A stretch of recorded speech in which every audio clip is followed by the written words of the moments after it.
How you doing, mate? Doing all right. Thanks for inviting me around again. We can't say to each other we bumped into each other again. People ain't going to believe it. You know? Especially not in a bar. We were going to be outside, but a little bit of... well, it's actually not raining now, but this will do, won't it, in here? So we were going to be outside by the pool in Matt's house. And today we're inside now because it's a little bit dark out there. But you're looking good, mate. Cheers. Looking lovely. Feeling good. As same back to you. I've got some questions for you. Okay.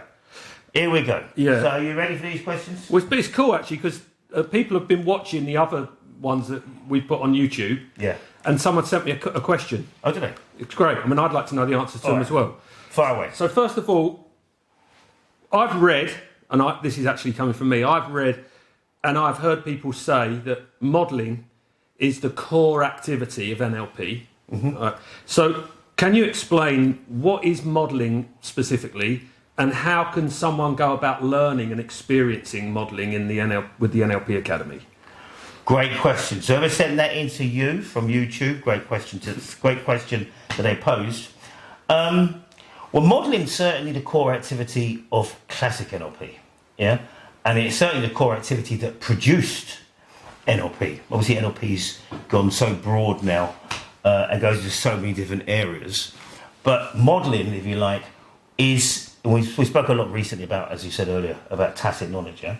So modelling is the absorption of human behaviour or human patterning of excellence, firstly and foremostly, yeah? Absorbing it in yourself so that you can do it.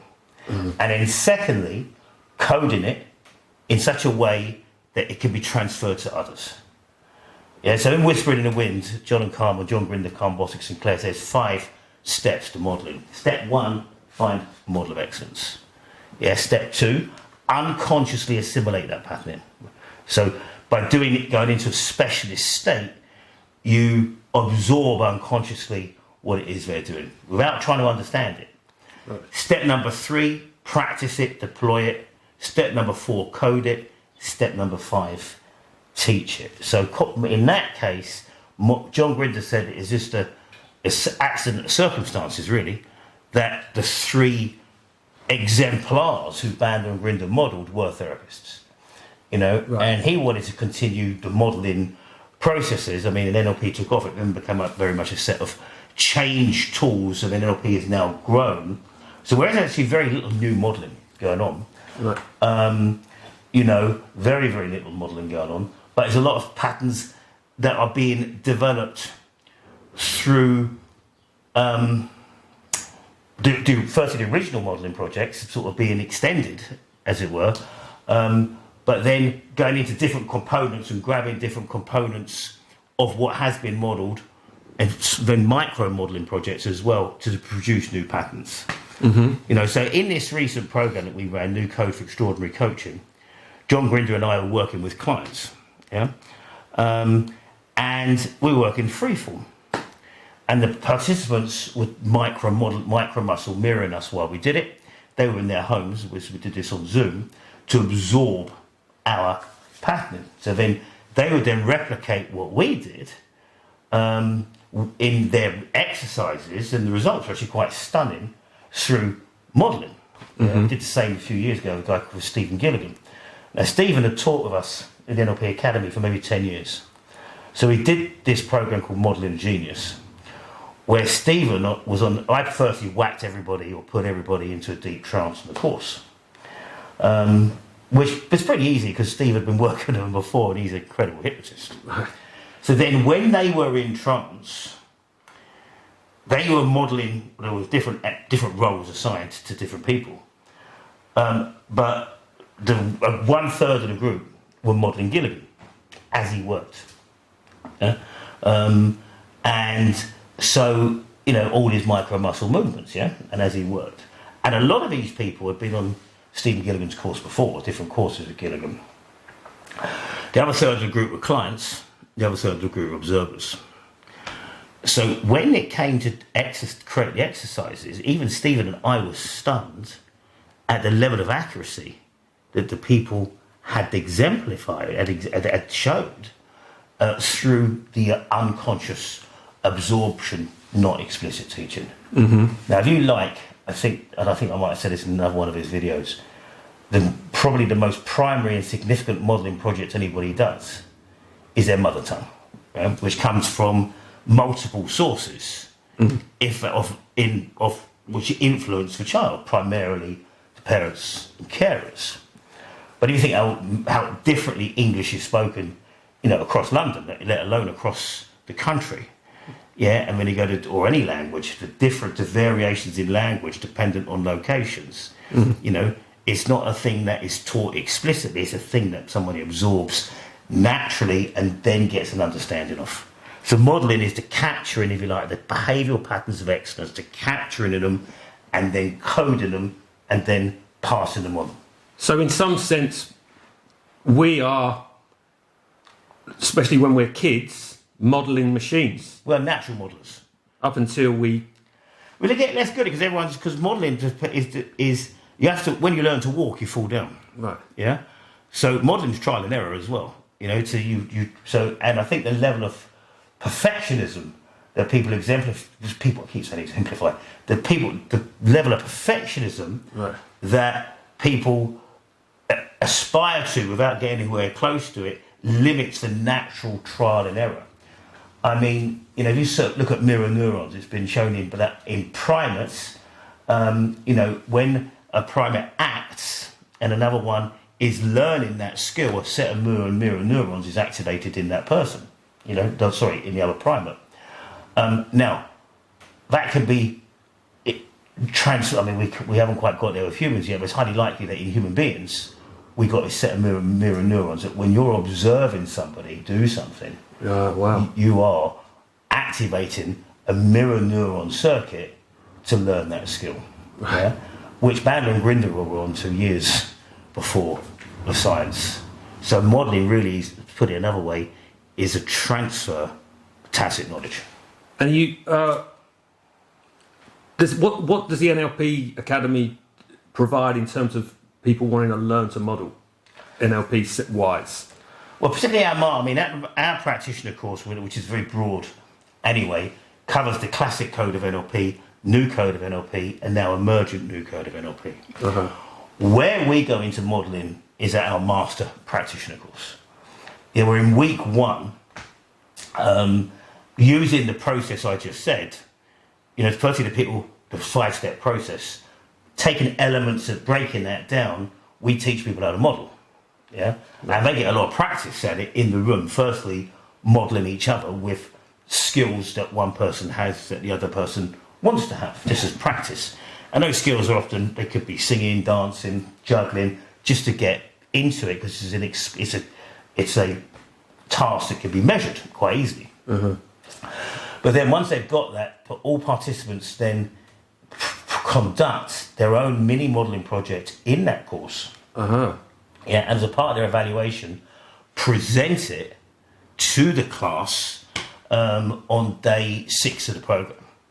So, if you like, the whole first week of that course, even when we're not explicitly teaching modelling, is all about modelling. Right. Yeah, because we are the NLP Academy, and as the NLP Academy, we got to be congruent and true with the real message of NLP, the core of NLP, or the core of classic NLP, which, as you said at the beginning of this, is modelling.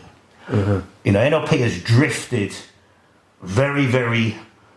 and wandered far from its sources, with sort of things getting brought into it that don't even fit with the patterning. Now we have extended NLP significantly at the NLP Academy, working with John Grinder and Carmen Bosick Sinclair to bring all of their latest work into our courses, which are natural extensions. So the classic code became new code, the new code become emergent new code. So we're not bringing anything that's contradictory, it's an evolution, if you like. Cool. But to stay congruent with it at its source, Master Prac, 1 week of devoted to modelling. And that's happening this year also? It's happening this year in June the 3rd. This year, when people watch this, this year 2024, right. June the 3rd to the 19th. Click the link below for more details. Because I'm really looking forward to it. Actually, you've got me quite inspired now again. thinking about modelling and looking forward to June when we'll do that modelling, when we undertake it. In fact, we could actually call that first week of course in modelling. There you go. Thank you. Thank you. Makes it clear. I had another question. Okay, far away. And this one is, I'm going to remind myself of it, and it is to do with one of the podcasts we've done about tacit knowledge and modelling in one. So the idea of implicit knowledge that we all possess, the question comes like, if we have a base of tacit knowledge, which in one way or another is we can achieve anything with it. Yeah. If we get rid of the filters, so if we model excellence, what we're doing, could it be considered that we could, if one could map their own tacit knowledge, if that was possible, subjectively, we could be the best version of ourselves? Okay, so just explain, because you use implicit knowledge and tacit knowledge there, yeah? So implicit and tacit knowledge is synonymous. Okay. Yeah? Excuse me. So for the people listening at home, tacit knowledge is our core experiences of processes that we do naturally without thinking. Yeah. So riding a bike comes from your tacit knowledge. Getting healthy after being sick comes from the body's immune system, which is your tacit knowledge. Learning a new skill becomes tacit knowledge. The tacit knowledge is our life experiences. Yeah. So someone who draws doesn't think about drawing. Multiplication tables, they don't have to think about it. So anything where we act without thinking is our tacit knowledge. Okay. Now self-mapping it is self-modelling. Right. Yeah. Now this is the key thing with NLP. So Fritz Perls, Virginia Satir, and less so Milton Erickson, were not accurate in their own descriptions of their own work. All right. Right. They thought what they were doing was quite different from what they were doing, particularly Perls and Satir, which is evidence from Satir when I told you in my last podcast, that when Bandler and Grinder showed her own patterning, she didn't realise how routine she was, So a lot of geniuses don't have access to their own genius, which is why anybody, especially in sports, who performs at sports naturally to a very high level, do not make good coaches. Yeah, so you look at the best football managers, they haven't necessarily been very good footballers. Okay. Jose Mourinho, Alex Ferguson, yeah? Because a genius just says, do it. They cannot break it down and explain it. So NLP does provide us with the tools, particularly first, second and third position, to step back and code our own experiences so we can learn from it. Yeah, got to bear in mind, tacit knowledge is also our ability to get ourselves in trouble or get ourselves in problems. Right. Yeah, and how many people do the same problem over and over and over again? Yeah. So when somebody's actually learned that pattern, learn how to step back out of that, and then divert their behaviour, in many ways what they've done, they step back out of that and rediverted tacit knowledge to something more constructive. Yeah. Or another way you could do that, you could get, let's say you're very confident on the surfboard, yeah? So that state is a part of your tacit knowledge. But let's say you were less confident in another area, you could transfer that state of confidence, not the content of the skill of surfing, so that part of your tacit knowledge gets transferred to other places. Yeah. Yeah, and you then learn how to do that. Does that make sense? Yeah, so it's ultimately the one of the best modelling projects anyone could ever undertake would be on themselves if they can turn their own filters off. Yeah. To find out potentially if we've all got a potential to be great at anything we do. You've got to turn your own filters off to better perform it, but you've then got to filter it to code it. Right. Because you've got to analyse it, you see? Yeah. Yeah. So there's two different logics. Yeah. So the logic of first, second and third position are completely different.